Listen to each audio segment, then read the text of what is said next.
اب تو عام مسلمانوں کے ہاں بھی بڑی سہولت ہو گئی ہے، فراوانی ہے، اب وہ تنگ دستی اور اسرت کا دور ختم ہو گیا.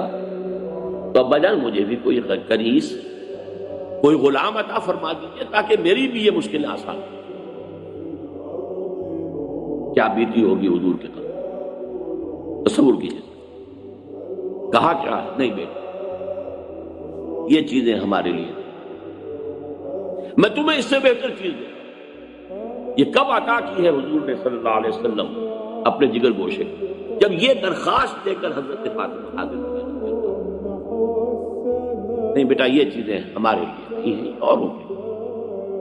ہمارے لیے تو جو چیزیں بہتر ہیں میں تمہیں وہ دے رہا ہوں. نماز کے بعد 33 مرتبہ سبحان اللہ، 33 مرتبہ الحمدللہ، 33 یا 34 مرتبہ اللہ اکبر کہہ لیا کرو. جب بھی کبھی آپ یہ تسبیح فاطمہ کیا کریں تو اس واقعے کو یاد کر لیا کریں. یہ تسبیح فاطمہ کا شان نزول کیا ہے.